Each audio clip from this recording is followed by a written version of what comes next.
Good afternoon, everyone. Welcome to the regular meeting of the Rancho Mirage City Council for Thursday, February 20th.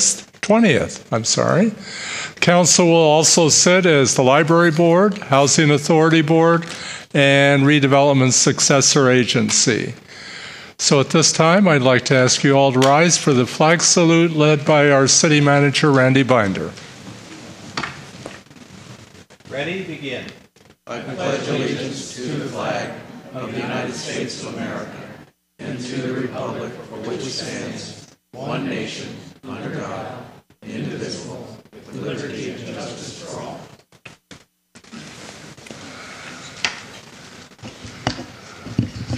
Well, how is everybody today? Good? Good? Is everybody good? Okay, it's another beautiful day in Rancho Mirage. How can it not be good? We have several presentations today. I'd like to begin with the first one from Micah Moulton from Christopher's Clubhouse.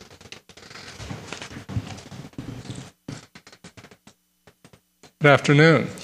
Good afternoon. Thank you, City Council, for allowing me to come and speak to each of you. I have a PowerPoint presentation that we'll get going on. Okay, great. Again, I'm the founder and executive director of Christopher's Clubhouse, and we are a nonprofit organization here in the Coachella Valley, and we've been here since 2007. It is named in honor of my son, Christopher, and that's his picture. At the age of 10 years old, my son was abducted and brutally murdered by a repeat offender. And it was at this time that I wondered, why me? Why could this happen to me? What is going on in our community and in our world that this could happen to me? Because this really only happens to other people. This doesn't happen to me. So I had to find out why, so I got myself a computer, and I decided I'm going to do whatever I can to find out what's going on, because I heard there was this thing called a modem that you hook up to this. This was in '95, for those of you who aren't old enough to remember. But that was when you had this modem, and you would hook it up, and you could talk to people all over the world, and you could find out lots of information. So that's what I did. And I started researching, and the things I found out floored me. I found out that over 800,000 children go missing every year in the United States. And the public parks and the streets and those places are the most prevalent for it to happen. It's not the dark alleys that we think about. It's really in the most public of areas in broad daylight that the majority of times that it happens. And that 3 children will die every day in the United States because of child abuse. It's a horrible, horrible thing that we're finding out that 1 in 3 girls and 1 in 4 boys will be sexually assaulted before the age of 18. So I ask you, when you have your daughter or your granddaughter you're picking up from school and she's talking to a couple of her friends, which one is it that you want to be sexually assaulted before the age of 18? None of them, correct? So we have to start educating kids. And the average molester, between 30 and 150 children before the first time they're ever caught. The first time. So you may live in a neighborhood where there's no registered offenders, but guess what? The ones that aren't registered are really the ones that you need to be afraid of. And child pornography has taken over the United States. The U.S. is the largest producer of child pornography in the world. These are violent crime scene images of children being raped and tortured. This is a clip from the FBI when I was working with them on a piece of legislation. And each one of those red dots represents between 1 and 650 individual serial numbered computers that are downloading and distributing child pornography. The most popular video being viewed right now is of an 18-month-old baby being raped on a diaper changing table. That's what these people are doing. So we have to start educating. So I developed Christopher's Clubhouse in honor of my son, because he said a clubhouse would be his safe place, and I feel that all children need a safe place in them and with them. So we wanted to start educating children. So we have a family safety camp for the parents and the kids to learn together. We do a women's program that is phenomenal, that creates the education and learning experience for all women, so that from ages 13 and up is what we're teaching. And they become educated and empowered to know how to be safe in all aspects of their lives. We do free fingerprinting and IDs for kids. We have internet safety programs. We do a teen program to teach them a lot about dating and social networking. It's called TGIF, Teen Groups in Focus, and then we do neighborhood community awareness programs. The kids that you're seeing in these pictures, these are the kids, just a fraction of the kids that we have taught, the programs, the women, the families that come to us, and we're reaching out into more and more and more, and we want to make it aware throughout the community, throughout Coachella Valley, that we are here for you, that we are here for all children, for all families, for all women, so that we can keep everyone safe. My goal in life is to make the predators more afraid of us than we are of them. Our Rad for Women's program has been so successful in training women ages 13 and up how to be safe and empowered and know what to do in all aspects of their lives. And we take them from that, oh, help me, help me, help me attitude to how dare you touch me. And we do that with the kids and the women. And the education that we give them really is the answer. In Illinois, when my son was abducted, we built the Children's Safety Center, and that's my goal, that someday we can build that here, that we can acquire the land that's available. And the Safety Center is actually a lot of little buildings. They look like playhouses, and we have a police station and a hospital and all those little things in a fenced area so that children learn how to do everything from crossing the street to getting out of a house. If there's a fire, there's paved streets and sidewalks and stoplights and street lights, and it's just like a little child-sized community, and it makes it realistic for them, and we're able to do that. So we want to provide that safe, structured environment for children and for the families to do what they can do so that they can be safe in all aspects of their lives. And I hope that more of you will go to our website and find out more information about what we do, and you're all welcome to sign yourself up or your kids up or your grandchildren up, or a women's class. You'll love it. Thank you very much. Thank you for being here today. Thank you. If you have any questions, feel free to ask me. No, I'll say that was very compelling. As a grandparent of 5, I know how vigilant my daughter and daughter-in-law are regarding their children. I mean, they don't let them walk a block, either to the school bus or after school. And I know when I'm responsible for the children, I just don't let them out of my sight. And what you're saying is just so overwhelming. And frankly, I appreciate the reminder all the time. Thank you very much. And one of the other things I'd like to point out, too, is that schools practice fire drills. Every year, the schools are practicing fire drills. When was the last time you practiced one at your home on how to get out and how to be safe if there was a fire? When was the last time you heard about a school catching on fire? But children are dying in their homes. So we need to teach that too, and that's part of what we do in our program. Dog safety, water safety, gun safety, fire safety, all those things that surround their lives and to keep them safe. If I might also add, thank you so much, Michael, for coming. I'm so thrilled that you could join us and that you had a wonderful PowerPoint to present. I met Michael last year at an event for Christopher's Clubhouse. It was a fundraiser, and it was something that we didn't even know about. And someone introduced it to us. We were so impressed with the work that you are doing and reaching out to the community. And I have to tell you that from my own experience, and I took was not called a self-defense class, it was called counter-assault. And I took it many, many years ago, and the instructor said originally when he looked at the class, he said, just remember, ladies, that by the end of this course, which was 8 weeks long, we're only going to end up with about 10% of what is here now. Because women are not used to taking care of themselves. They are used to being nurturing. They are used to having a soft touch, and it doesn't work anymore. And you have to have a mentality that goes with the ability to defend yourself, to take care of yourself, and to be able to fend off any attackers. So it is something that people need to be conditioned to hear about and to act on. And I'm just so thrilled that you have such a program. And for everyone that wants to participate, please feel free to call Michael. She's just such a delight, and the organization is so worthwhile. It's something we've needed for a long time. Thank you again. Thank you. And if you want to make contributions, they're always open to that too. Exactly. And they need every contribution they can get. These are expensive programs.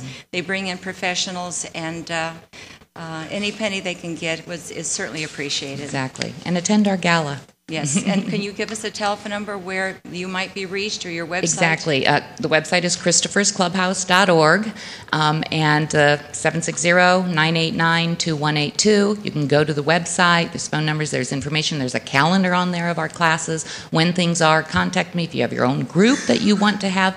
I'll set up a special private class, which I do quite often for Okay, different can groups. you We also just- do disabled and, the special needs kids as well. Great. And can you just say that number again slowly? Oh, sorry. 760-989-2182. Okay. Thank you again, Michael. Thank you. Thanks. Thank you.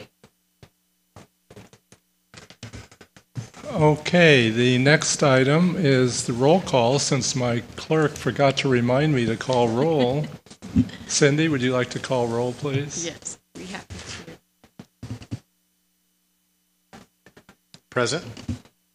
Councilmember Hobart, Here. Mayor Pro Tem Smartridge, Councilmember Weil, Here. and Mayor Kite. I'm here too. Thank you very much. Okay, the next presentation will be presented by, or will be introduced by Councilman Ted Weil. Ted? The health of our residents is of most importance to us. And we like to introduce at our council meetings various people from the medical field that can keep us apprised of what's going on in the area and the various things that our residents can take advantage of. And I'm delighted to welcome back Allison Mayer Sachs from the Community Outreach and Cancer Support Services and Director of the Eisenhower Lucy Kersey Cancer Center. I am particularly attached to this, having been a cancer survivor myself. And the purpose of Cancer Awareness Day is to raise awareness and to take the necessary steps for prevention. And I'd venture that all of us have had a family member who has had cancer at some point in their lives. Allison will talk about the tours that are available of this amazing facility so that you can see the equipment, which will give you a great deal of peace of mind. Cancer, of course, is a scary subject, and yet it doesn't have to be, because when it's detected early, it can be eradicated. And Allison will share some of the things. And Allison, if you'd be kind enough to start to move up, we appreciate you being here, and we look forward to hearing about the various things that our residents can take advantage of.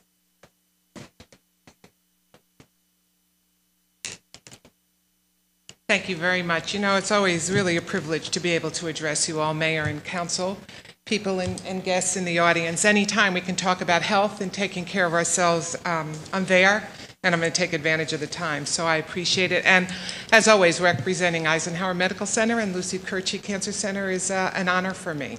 As a transplanted New Yorker, I came here to retire, and that was 14 years ago. I didn't do a very good job of it. So I really am happy. We appreciate you taking the time to be with us today, Thank you too. very much, Mayor. I wanted to share with you, and I've handed Cindy some information regarding our Community Cancer Awareness Day. This is an annual event that we hold at Eisenhower's Lucy Kersey Cancer Center. It's an open house, as Ted mentioned. We invite everyone to come and see our cancer center, take maybe a little fear out of what it is that we do. The days of old, dark, smelling, claustrophobic cancer centers are way over, and we'd like you to come and see our home, our healing environment, our place that provides a healing place like no other. It's a pleasure for us that work there and be able to serve our community well. March is Colorectal Cancer Awareness Month, so we're taking the opportunity on Saturday, March 8th, to hold Community Cancer Awareness Day. We'll start at 9 a.m. in the morning. We'll offer continental breakfast in our beautiful healing gardens dedicated to Dr. Sebastian George, one of the founders of the oncology program at Eisenhower Medical Center, who unfortunately did not live to see the Lucy Curci Cancer Center flower and become the center of excellence that it is. So we invite everyone to join us in the gardens to kick off the morning. From there, we'll take advantage of our experts in the field.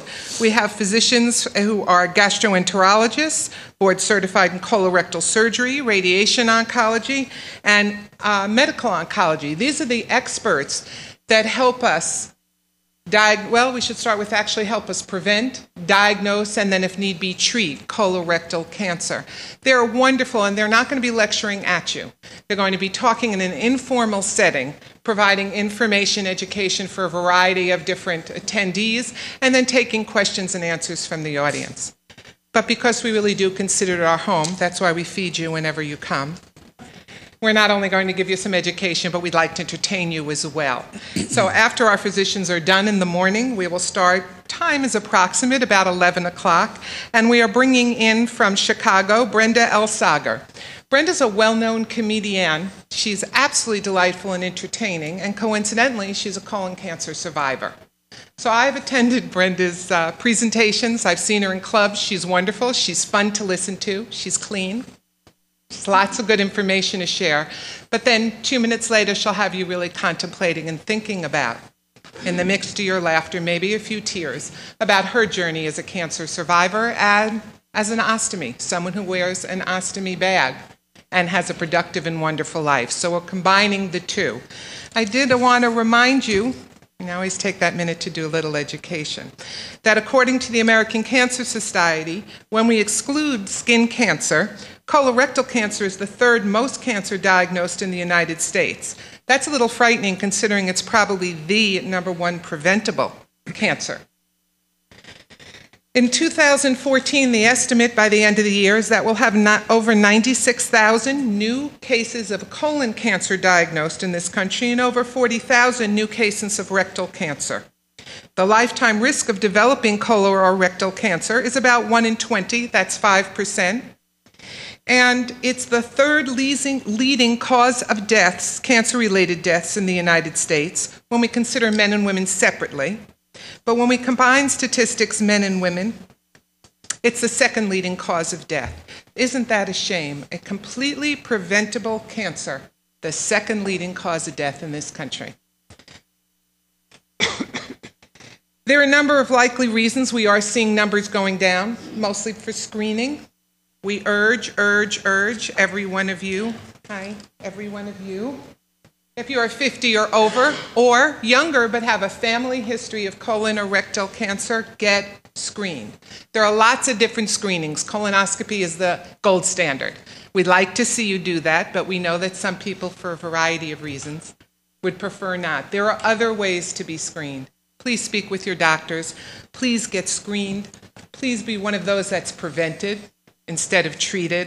And please feel free to join us on Saturday, March 8th for what will be a wonderful day. And lastly, if you'll bear with me, I'd like to take my Eisenhower hat off just for a second and put on my American Cancer Society hat.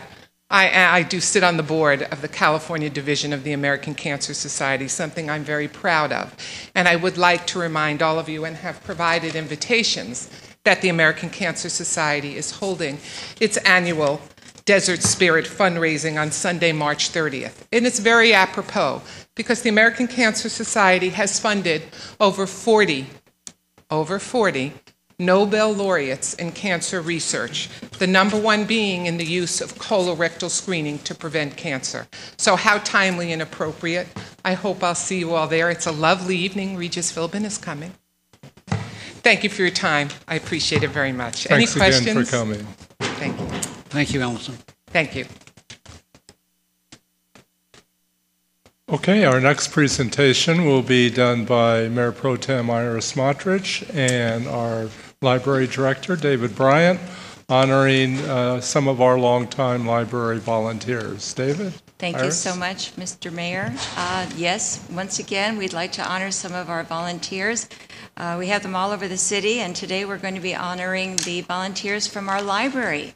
And they will be 5 wonderful people: Carolyn O'Lynn, Florence Davis, Ron Finfrock, Linda Bray, Carol Cole, and David Bryan is going to be coming down, and I'll be meeting you with the microphone, and we can all get together down there and maybe say a few words. Thank you.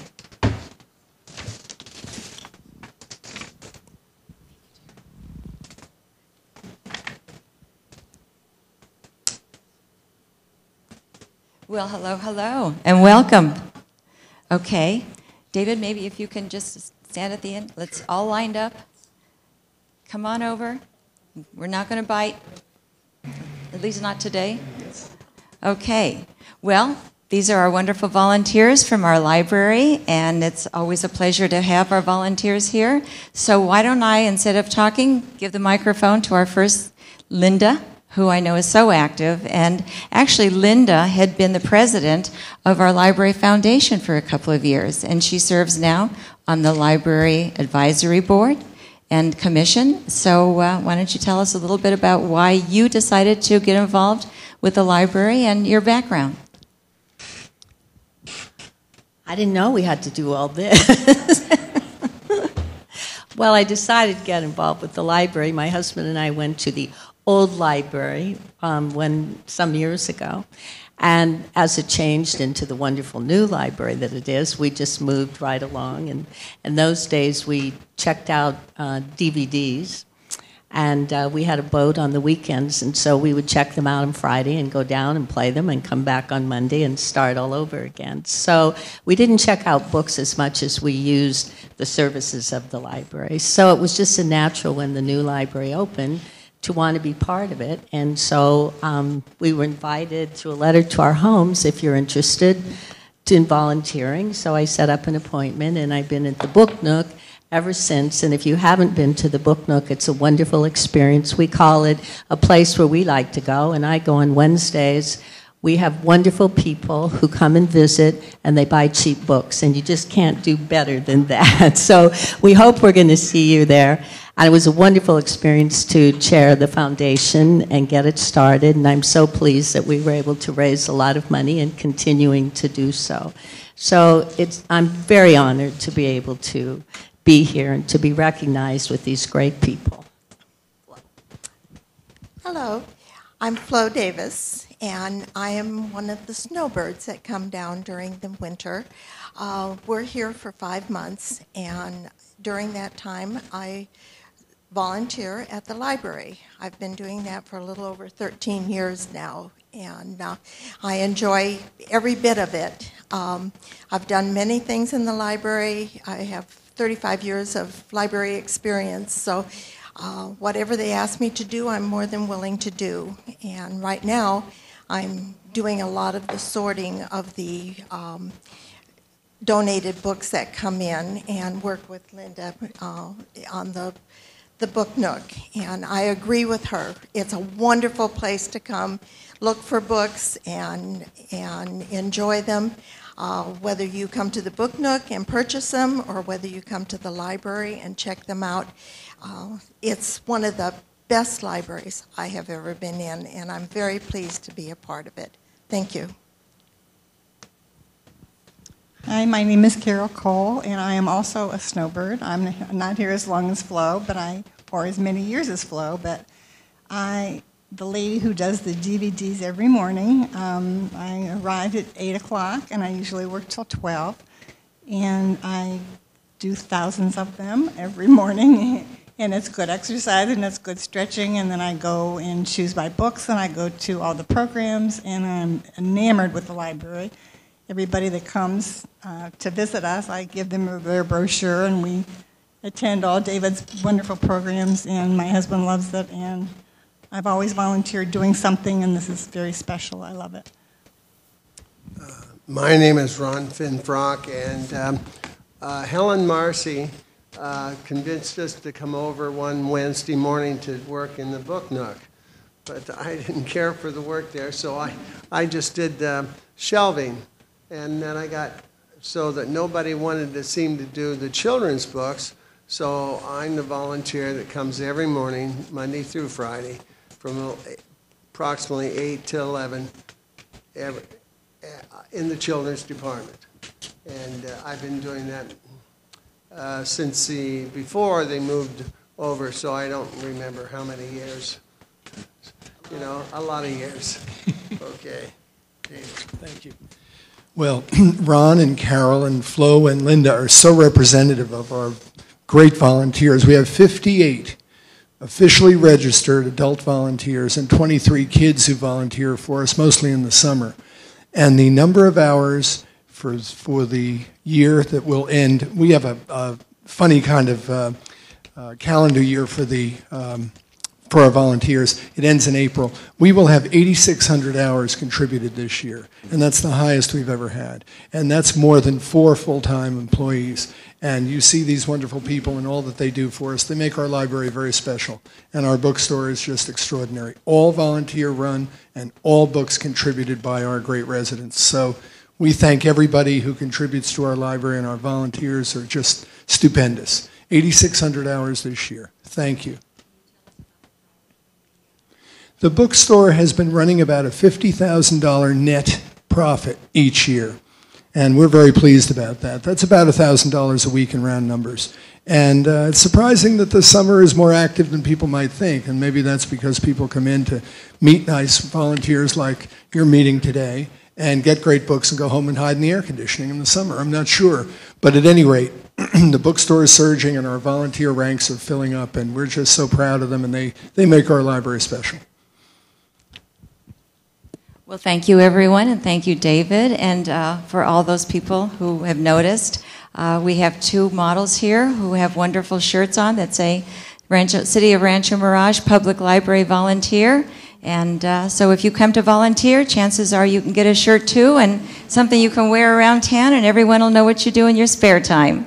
So we have a lovely certificate of appreciation for you all, and a little bit of candy. I don't know if you're into candy or not, but if you're not, certainly someone that lives around you would like to dive into it.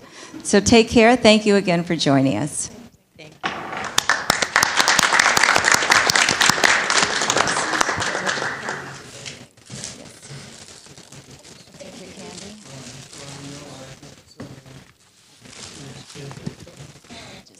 You have to volunteer. Can we bring some of that candy over here?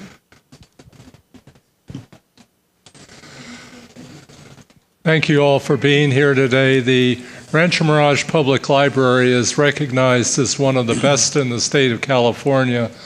And part of the reason for that is not only our director, David Bryant, but all the wonderful volunteers that we have that work with us.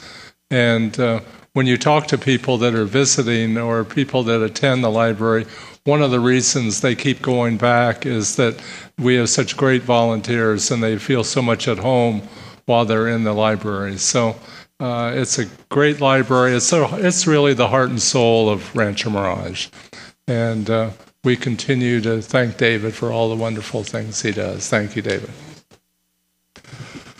Okay, we will now move on to a item here entitled Non-Agenda Public Comments. So this is at a time when any of you in the audience would like to speak on any items that are not on the agenda. We'll allow you to speak 3 minutes or maybe even more. And so if you would like to fill out one of these forms and give it to Cindy, she can then give it to me and we can call you up. And the first person is Brad Anderson. Brad? Thank you very much. My name's Brad Anderson. I live on Forward Drive in the city of Rancho Mirage. I'm here more or less to complain again. I was in on December 5th complaining about a citation I received for parking besides my driveway with one of my cars. And I was upset mainly because there was no warning, just bam, citation. And I never knew I could park off my paved surface, and now I do. So lesson learned. And the ticket was waived by Mr. Randy Biner, which I appreciate, and because I think it was just overkill. And I'm here today again because I received another citation yesterday for a fence post being too high in my back lawn. And in my back, it is behind my house, so it's not on the side, it's actually behind my house. But it is visible from the street. So I agree, it is visible from the street. And I have been warned. Last time I was in for December 5th, Rosie of Code Compliance said I had many violations, and that's one. She said the fence was too high, and I told her it wasn't. And she said the posts are too high. And so I have been warned. I agree. I mean, I do. And I talked with Mr. Binder on Tuesday, and the same day I received the ticket. And we had a meeting, and I thought we concluded. I decided to eliminate the fence altogether, and but apparently I was too late, and the citation has been issued. And the reason this goes way back, me and my neighbor, we have a neighbor that's been allowed to run a business out of the home for 7+ years, and I've complained about this noise and paint smell and just activities that's on the fence line. And we used to have a shared hedge, and that got destroyed by my neighbors, not me. They've told 3 people in the city that I poisoned the hedge. And I'm going, that's so slanderous. It's so... And I have dogs, and that's an issue. They say the dogs bark. We share a chain link fence, and they removed the shrubbery, except for my side. I still have some shrubs. Sorry, I'm trying to collect my thoughts here. And I've caught them hosing my dogs, spraying them with the blower, whistling, yelling. They have people there all the time because they work there from the home. They have employees that come. And I told Mr. Binder, I have, past 2 weeks, I have put a security system in, a video security system. And I'm shocked because every day there's something going on there. And I thought it kind of concluded or suspended a little bit because I don't notice it as much. But they definitely run a business out of the home. And I think they state that they don't. It's a hobby, I believe they say. But again, it's better than it used to be. And if I was going to compromise, I would compromise with today and saying, yeah, okay, I'm happy, just leave me out of it. But I'm here today mainly because of code compliance. I feel, this is harassment. It's just Rosie and Sandra Johnson, the notes that they make concerning me are just slanderous in so many ways because they're false, they're not true, they're misleading. And I have a neighbor that witnessed Rosie when she was out of my house and the last time, taking photographs that I was unaware of. And it's, I don't know how else to say it except, they're just fabricating. I'm not kidding. This is just awful. And if I didn't have my other neighbor there, it was a well-known citizen of the Rancho Mirage, it would look bad. It would look bad. People would believe this, and it's not true. It's not accurate at all. And so I'm concerned about the slanderous aspect of these notes. I mean, this is public records, and people will look at it and go, wow, this guy's intimidating his neighbors, and the dogs are vicious. And when she was talking to me, my dog's in the house. It's all made up, and I know it sounds bad. It is bad, and it's just, and I don't know. I think I'm getting discriminated against by the city because of these code violations. These posts are nothing. I mean, they're behind the house. My neighbor has a problem because they're just being vindictive, and they called. I can't tell you how many times, and I have the case reports. That's why I know this. And I guess I kind of hit all the hot spots there. And sorry about this. Yeah, I think I'm done. But I don't know what else to do. The citation is just overstepping the bounds, and this should be a last resort. And I already talked with Mr. Binder, and it was agreed upon. And I actually, last time Rosie was out there, I actually had to ask her to leave the property because she was so argumentative about my fence not being more than 6 feet high. And I know it's 6 feet high. And why isn't that in the complaint, in the ticket, if the fence is higher? It's not. And I'm just going, it's just, I'm sorry. Brad? Yes. I'll look into the matter for you and meet with Mr. Binder and we'll sit down with code compliance and review the issue and get back to you. Great. I know, Mr. Binder, I left a message for you today, yesterday or today, and I'm sure that they would take care of this, but my main concern is if I have all these code violations, why am I going to hear about them one at a time? And these photographs were taken, and these photographs are over my courtyard, over my 6-foot fence, into my courtyard, and in my backyard, and looking at my back of my house. So my privacy has really been compromised by the city. And I just, I just want you to be aware of it, and this matter should really be We will look into it. Our code compliance people are really good city staff, and we're able to work with them a lot. So Right. we'll sit down with them. I'll sit down with the city manager, and we'll try and resolve this for I you. appreciate it, and it's an embarrassment to the city. I lived here for 14 years, and I'm very happy. My neighbors moved in about 7 years ago, and I need to protect my dogs, and that's why I'm making this secondary fence, or originally was going to. It's 8 feet away from the original property line, and it's a solid surface, not a chain link fence, and apparently they have a big problem with that. And I thought, that's so generous. That's 8 feet of property that I'm giving up to, stay over there and I'll stay over here. And apparently it's not good enough. So I thank you for looking into that. We'll certainly look into all Thanks. those issues. Okay. Okay. Thank you. Thanks for being here today. Okay. Is there anybody else in the audience who would like to speak on a non-agenda item? Okay, seeing none, we'll move on now to council comments, and I'll start with Iris. Iris, do you have any comments today? Nothing today. Thank you. Okay. Dana? Well, I would like everybody to meet Lynn Lockwood, who's going to introduce us to Muppet.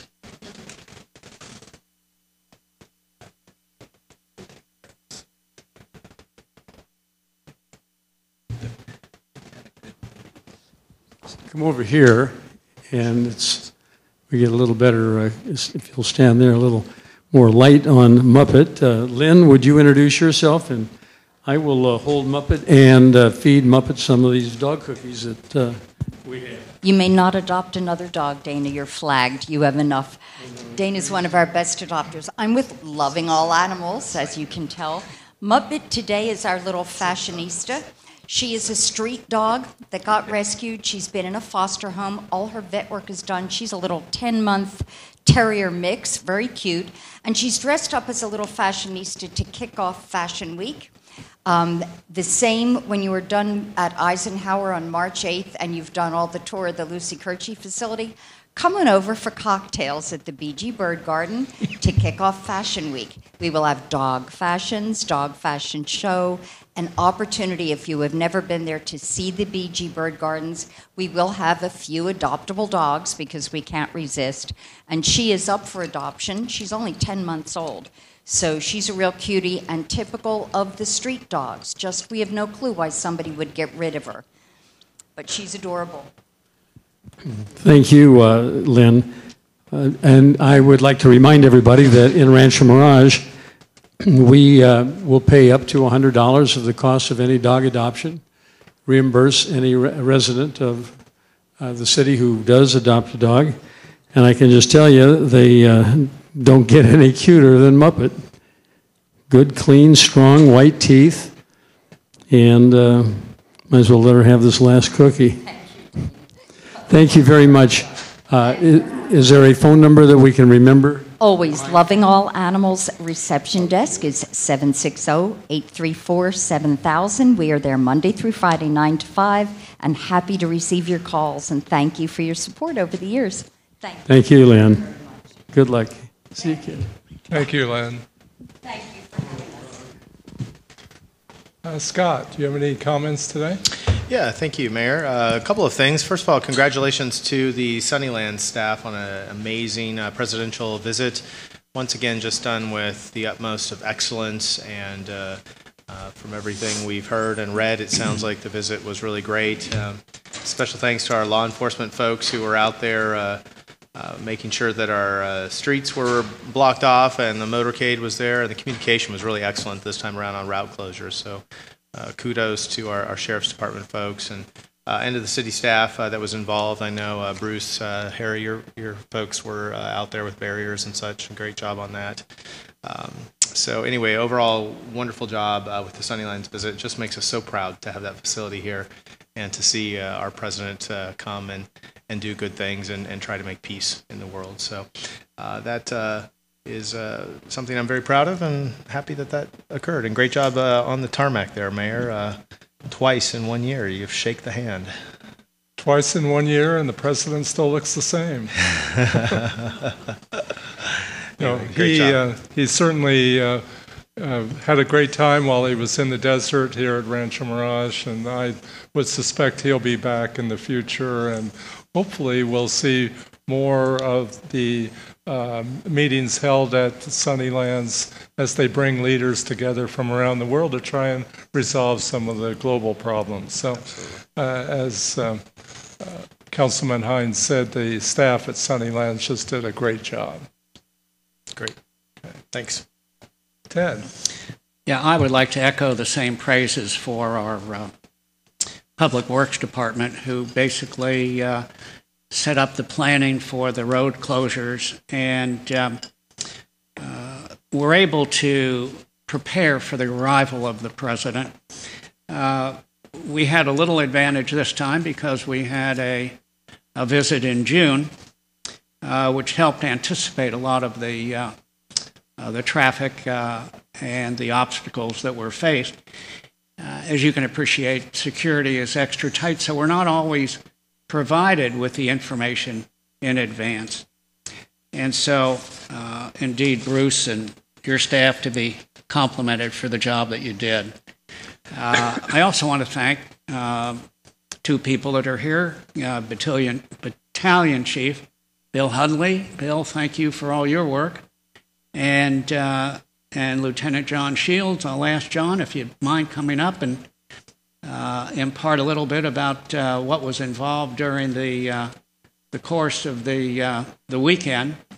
But because of the coordination and lead time, there was certainly less enforcement resources that were needed.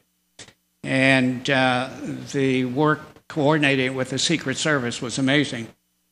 There are 478 cities in California, and the president has decided to be in Rancho Mirage twice, which is certainly a feather to our cap, in our cap. And I'd like to say one thing, Lieutenant, which, again, I thank you. This is a note that we received from one of our residents. I called our city manager, Randy Binder, who in turn contacted you and you arranged with your deputies that one of our residents had made arrangements to have a brunch for 80 people at Desert Island, and they were from Lake Mirage Yacht Club. Now you can imagine the difficulty of arranging for 80 people to get through a barrier on a presidential visit. And I will say this, the lieutenant made the arrangements. These 80 people had their brunch. They have sent a very complimentary letter to our city, and it all worked out well. And Lieutenant, thank you on behalf of the city, and we'd certainly like to hear any tidbits from the weekend that you might like to impart. You're more than welcome, sir. As you know, he was here from Friday afternoon to Monday afternoon. We were very fortunate that we did have some lead time, which helped us in preparing. And of course, the city was great in far as doing road closures and stuff like that, which are necessary for the security of the president. We had 24 personnel from our station working the post around Sunnylands 24 hours a day. And we had an additional 15 personnel from our specialty teams from the county there 24 hours a day. And so there's quite a few people working this, and not to mention the number of Secret Service personnel that were there. And of course, we had fire department there and the EMS system. So there's also quite a few people there working. It worked out very well. We were very fortunate that we were able to set up road closures that worked and allowed some minor variations, working with Secret Service so that we can have Bob Hope and Frank Sinatra actually flowing. So we were very, very fortunate this time around. We know that the President enjoys coming out to Sunnylands. He really likes this area. And the word we're getting is he plans on coming back. So, any questions? No, but thank you for the great job. Thank you. Thank you. Okay, just a couple of brief announcements. First of all, we're really happy to announce that on Tuesday, March 18th, we're going to be doing the 2014 State of the City Address. We're going to be at Agua Caliente Casino Resort and Spa, and this will be a luncheon hosted by Rancho Mirage Chamber of Commerce.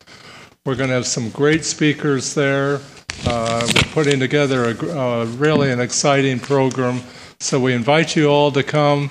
The cost for the luncheon will be $35 in advance or $40 at the door. And tickets can be purchased by calling the Rancho Mirage Chamber of Commerce or going online to www.ranchomirage.org. That date again is Tuesday, March 18th, 11:30 a.m. at Agua Caliente Casino. Have a great time.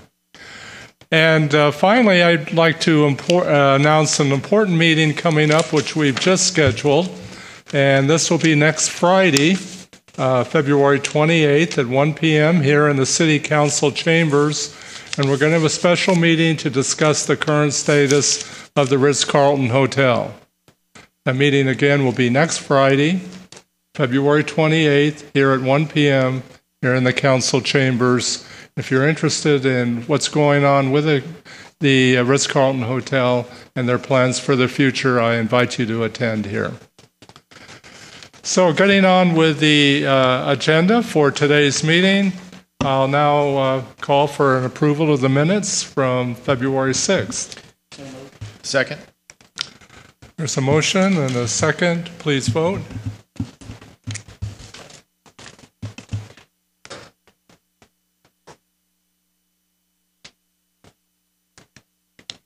Are we voting? Mayor, can we try that vote again? It seems to be frozen up.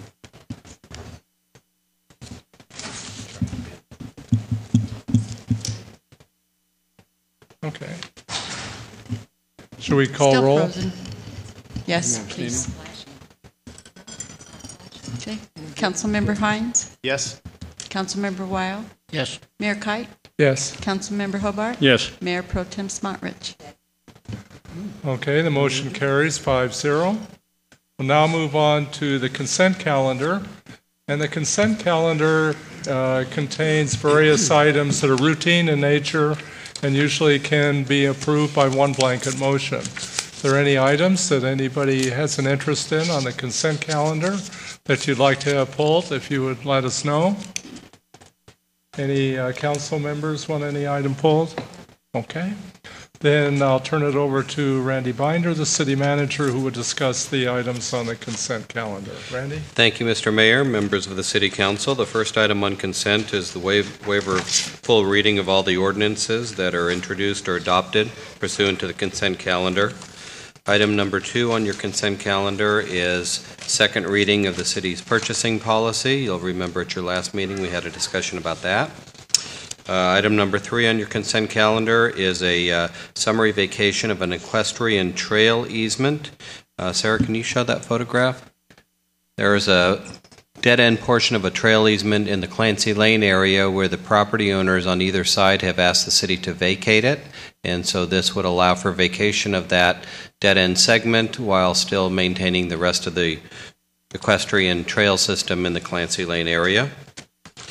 Item number 4 on your consent calendar is an amendment to the purchase and sale agreement between the City of Rancho Mirage and Paragon Commercial Properties. This will ensure that the city is made whole on the $1.8 million sales price should Paragon not fulfill their objectives, and their objectives include moving the CVS pharmacy and redeveloping the shopping center, moving the pharmacy and the store within the shopping center and redeveloping the shopping center.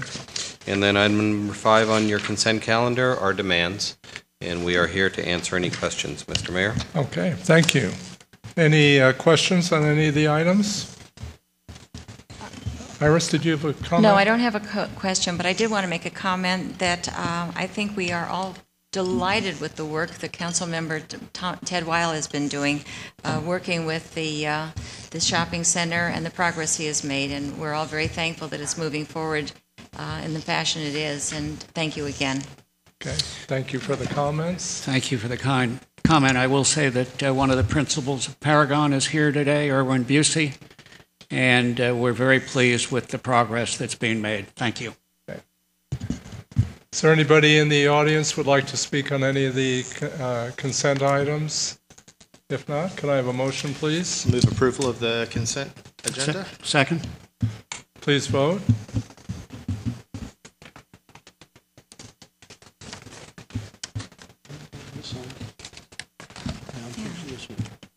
Doesn't make any difference. Cindy, is the system not working? Yeah, it's not working for anybody. It seems not. I'm clearing it if we could try it just one more time. The light was off on mine. Yeah. Could you guys all indicate your votes again? That'd be great. Okay, would you call roll, please? Okay. Councilmember Hines? No. Yes. Councilmember Wild? Yes. Mayor Kite? Yes. Councilmember Hobart? Dana? Yes. Okay. Mayor Pro Tem Smotrich? Okay, thank you. The motion carries 5-0. Power on. And we will now move on to the action items under the calendar. The first one is the council sitting as its successor agency, and this has to do with the adoption of a resolution, number 2014 SA, next in line, approving and adopting the recognized obligation payment schedule. And Kurt Watts, are you going to be discussing this, or Isaiah? Yes, thank you, Okay. Mr. Mayor and members of the City Council.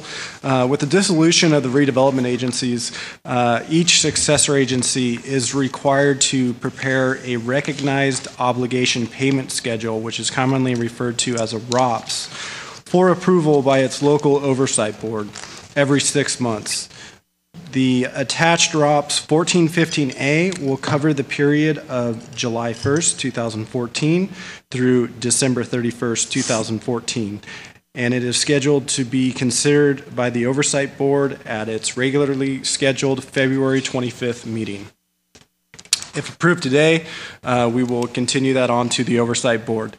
A brief overview of what the ROPS entails is it includes approximately $30 million in projects to be funded with excess bond proceeds, of which approximately $8 million is estimated to be spent during the period of this ROP cycle, which is July through December 2014.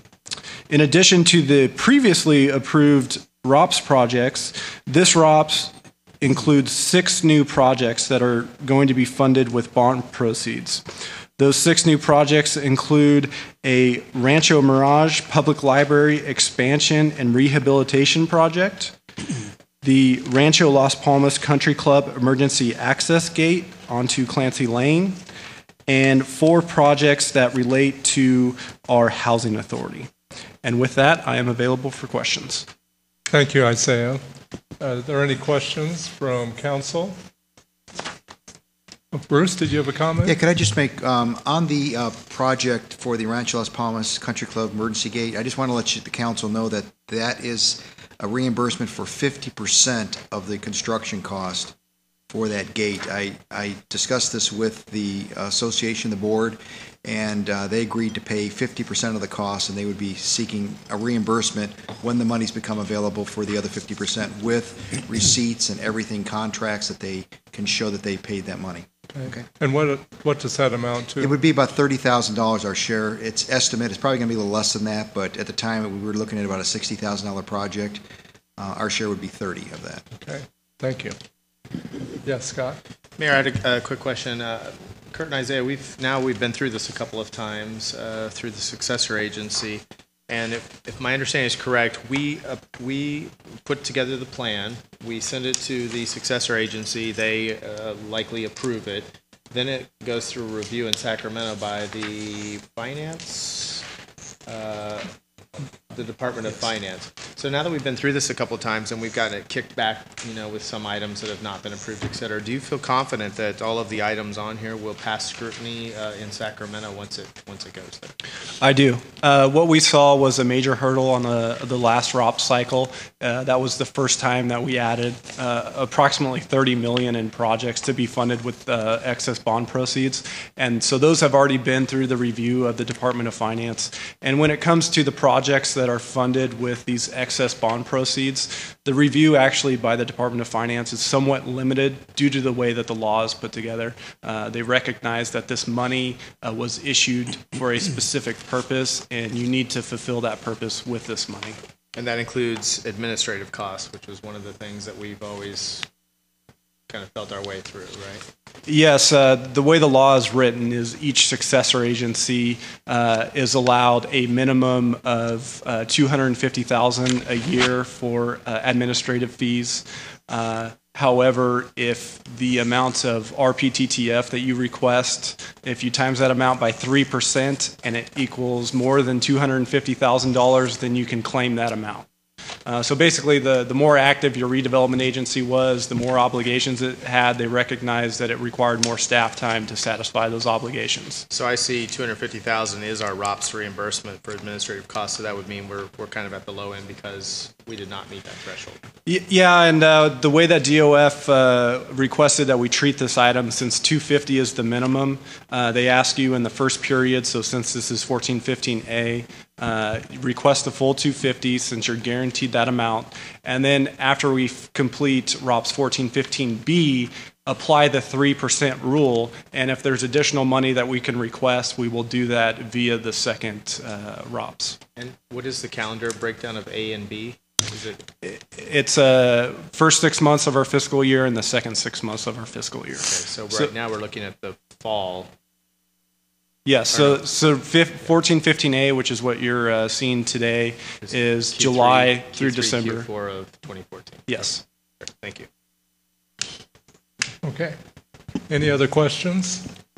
Is there anybody in the audience who would like to ask a question regarding this item? Okay, seeing none, can I have a motion, please? I'll make the motion. That's all right. I move that the Rancho Mirage City Council, acting as a successor agency, adopt resolution number 2014 SA next in line, approving and adopting the recognized obligation payment schedule and administrative budget for July 1st, 2014 through December 31st, 2014, ROPS 1415A, pursuant to AB 26X1 and AB 1484. Second. Okay, there's a motion and a second. Cindy, are we voting? We're voting by roll call. By roll call, okay. Please call the roll. Councilmember Hines? Yes. Councilmember Weil? Yes. Mayor Kite? Yes. Councilmember Hobart? Yes. And Mayor Pro Tem Smotrich? Yes. Okay, thank you. The motion carries 5-0. And we'll now move on to the next item as the City Council sitting as the Library Board. This is item number 7, approval of engaging a consultant to facilitate a space planning initiative for the library. And David Bryant, Library Director, will be discussing this. David? Thank you, Mr. Mayor, members of the Library Board.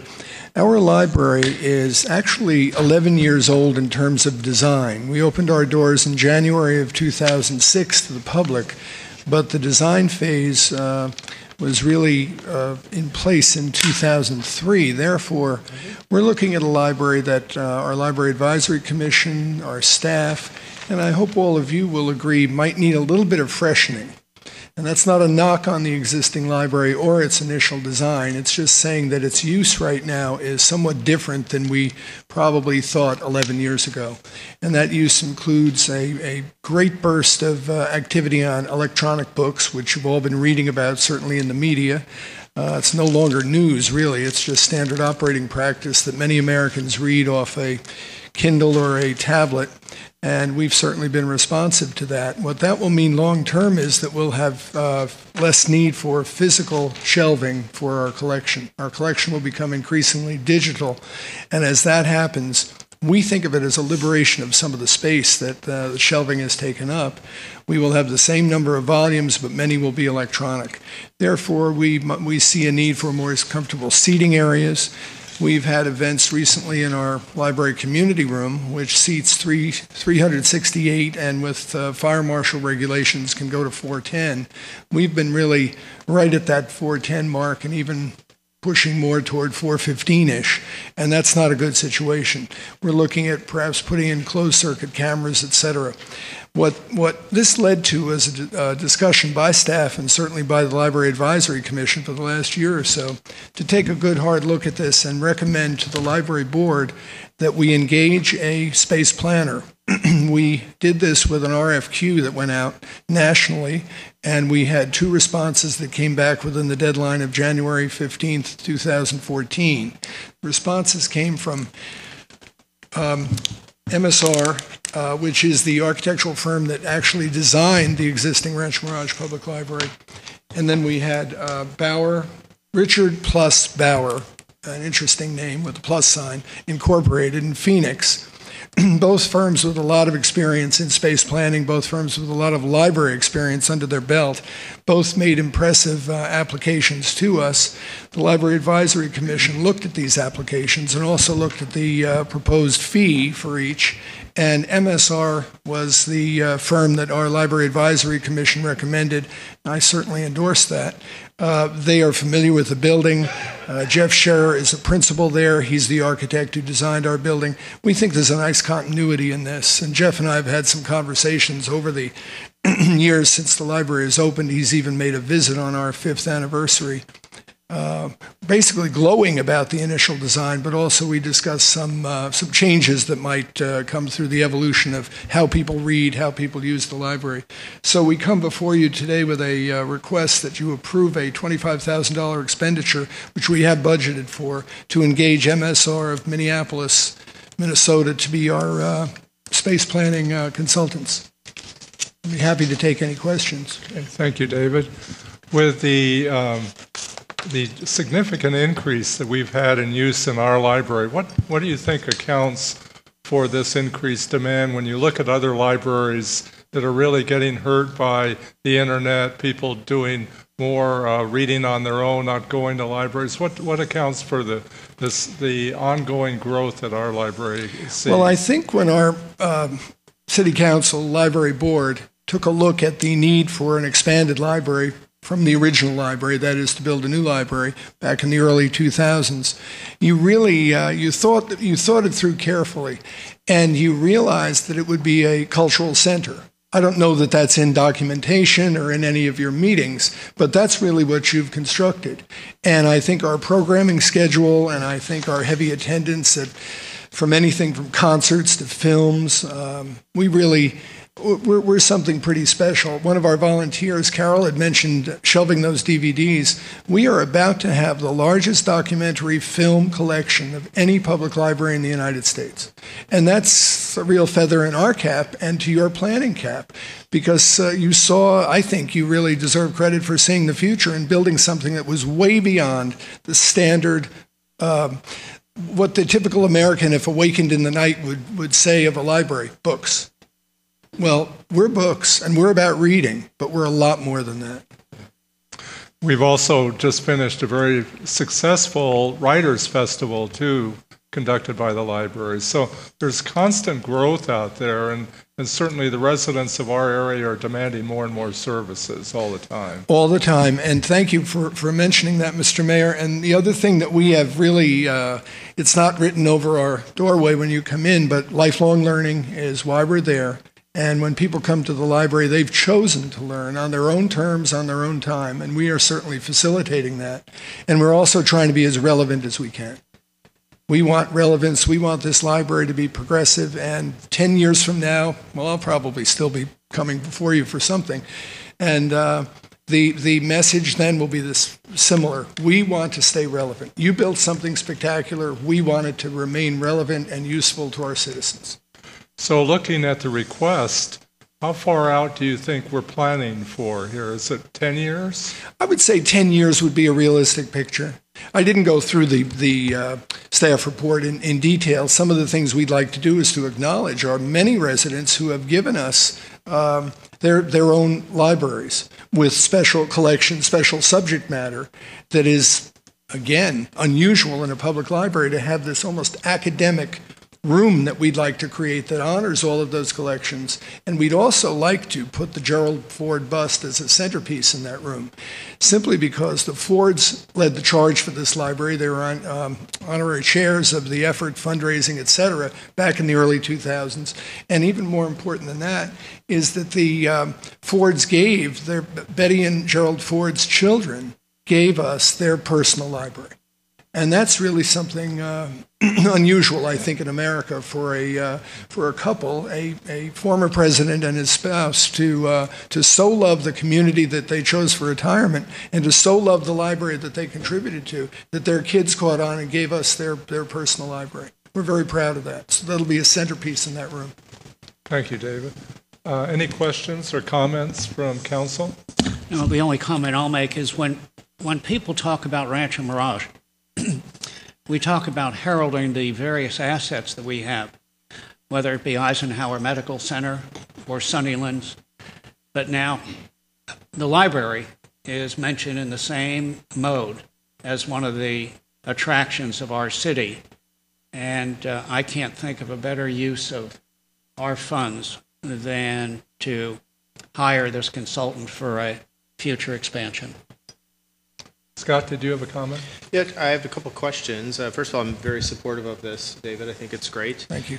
Just a couple of questions. First of all, I think it's great to consider more digital areas. I mean, when you talk about being progressive and looking forward, that certainly is the trend.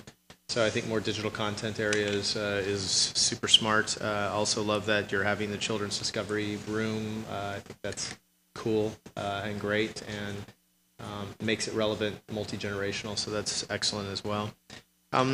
Couple of questions. First of all, we know that this is a $25,000 contract for the redesign study, but do we have any estimates on what the cost would be to actually do the redesign of the library, and how will we pay for it? Well, we're looking at, this is truly a ballpark estimate, based on, we're not making big physical changes, we're making some technological changes, we're repurposing a couple of spaces. We're going to use technology to expand our community room, we think, with closed-circuit TV so we can have a pop-up auditorium, not anywhere in the library, but where it's safe and where it's convenient. We did a little bit of that during the Writers' Fest, and it worked just beautifully.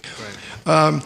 I may defer to Isaiah here on the actual source of the funds, but we're looking at anywhere from $500,000 to perhaps as much as $1 million. As far as the source of funds for any potential capital costs, part of what we just approved on ROPS 1415A, there was the library expansion and rehabilitation project. That would be this project that David just spoke of. So the library was originally funded through the redevelopment agency, so it is eligible for the excess bond proceeds. So that is where we would look first. Great. That was my assumption. Secondly, I'm wondering, is it time to consider what to do with that vacant land that's at the other end of the parking lot?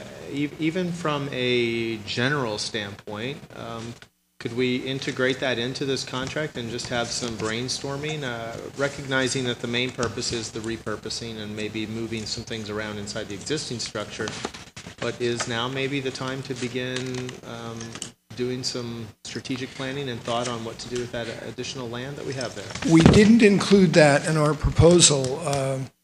However, it makes sense. There's 3 acres plus there in graded dirt. We've been using it for our bigger programs as excess parking. We can get about 100 to 150 cars in that space at the moment. It's unpaved, it's dusty. Certainly not my call, but I would be supportive of any really imaginative look at that space. Yeah. I think something creative could certainly be done with it. I had originally thought some years ago about a children's theater, if you will. They were really a children's center, not to compete with the Children's Discovery Museum, but a place where kids' art could be shown, and maybe there could be theater, et cetera, for kids. But again, that is just absolutely winging it in terms of possibilities. I just, if we're looking 10 years out, certainly that seems reasonable to me, depending on what the rest of the council thinks, to at least maybe have some general ideas, and maybe they could integrate in just for thought as an addendum or tag on. But that's one thing I wanted to suggest. And then the last question is just sort of a philosophical question. Again, coming at this with complete support and pride in everything that we do, but at what point is the library becoming or turning into a community center? What differentiates what one would consider a community center in a city versus a library? And I'm asking a very open-ended question. I don't have strong opinions one way or the other, but I'm kind of curious, given that our library really does way more than any library I've ever seen before, which is a good thing. So at what point do we begin to transition away from being a traditional library and more of a community space for enrichment? Which I think potentially, as we sort through and answer that question, it informs us on what to do with that other 3 acres, for example. So what are your thoughts on that, David? Well, when I look at the library, I see the core mission is still reading. That's how we learn. That's how Mortimer Adler wrote wonderful essays on this many years ago, and that's how we really learn. Lifelong learning remains at the core, so I think the book collection and reading remains our heart, and that's what we think should bring people in for that lifelong learning experience. We have, within that core, if you will, a donut, a circular mission around it, which is to entertain, to inform, to be a public forum, to be a theater, to be a film center. Some of what we do surprises people. I think we do it pretty well, considering that nobody on staff has ever produced a play or written a screenplay, but I think we have pretty good taste, and I think we bring in pretty good performers and pretty good lectures. So I think that I see that cultural center, if you will, that community center, as ancillary to that core. That core is still going to be lifelong learning. And we look at who succeeds in our culture. Who succeeds? People that read well, study hard, have good memories, and put that to use in imaginative ways to be creative. So I see that core as still driving what we do. Great, thank you. Any other comments, questions? David, one of the things we might think about in the future, one of the suggestions from Councilman Hines, is maybe utilizing the Library Foundation and the Library Board and bringing people together for some sort of a brainstorming session and just talk about that parcel of land, because I know we've talked about it informally in the past about how it can be used better, and now that we're talking about doing some modification, we certainly have to talk about parking, and parking continues to be an important issue. So, do we expand parking? Do we use that space for something else? And if we do use it for something else, where's the parking going to be? Yeah, but I throw that out to you just as an idea that maybe we can focus on that at some point in the future and see what direction we want to go there. Well, thank you all for supporting this staff report and this recommendation today, and that moves us into space planning very quickly. I will be on the phone with Jeff Scherer as early as tomorrow. He will be the lead in this space planning project, and we're not trying to spend more money, but we would certainly like that topic woven into what this space plan is about, that it goes beyond, say, the 4 walls and captures that piece of ground, which is not only valuable, but potentially exciting for us and for what we do. One thing, just to throw out an idea as we even begin the brainstorming today, is the potential of a planetarium. Planetariums tend to not take up a ton of space, and they're incredibly educational, both for children and adults alike. And you can rotate shows through planetariums that come that are, Well, that's a project that Randy and I have been talking about for some period of time. Yeah, great. An observatory. In fact, Randy and I went up to the observatory. What's the name of the one we went to, Randy? Wilson? Mount Palomar. Palomar. We went to the Palomar Observatory trying to get information that we would present to the council eventually. Great. With respect to an observatory. This idea, by the way, first came, you may recall, we were at a meeting over at the Westin, and Marilyn Bauer made a suggestion about an observatory, and that stayed with me for a long time. Yeah. And we did, Randy and I have been talking about it in detail, but until it got we were going to get more information from the fellow up at Palomar to bring it to the council. And so that's definitely one of the things that I think that we should be considering. Great. The Marilyn Bauer Planetarium. Whatever. Okay. Is there anybody in the audience who would like to address this issue? Okay, seeing none, it's time to vote. So can I have a motion, please, on item number 7? I'll make a motion that the Library Board approve the recommendation of the Library Advisory Commission to engage MSR Design as the architectural consulting firm to facilitate a space planning initiative for the Rancho Mirage Public Library. Second. There's a motion and a second, and we'll do roll call. Thank you, Mayor. Councilmember Hines? Yes. Councilmember Weil? Yes. Mayor Kite? Here. Councilmember Hobart? Yes. And Mayor Pro Tem Smartridge. Okay, the motion carries 5-0. And Mr. Mayor, that would include directing me to execute the contract, I'm assuming. Okay, we'll do that.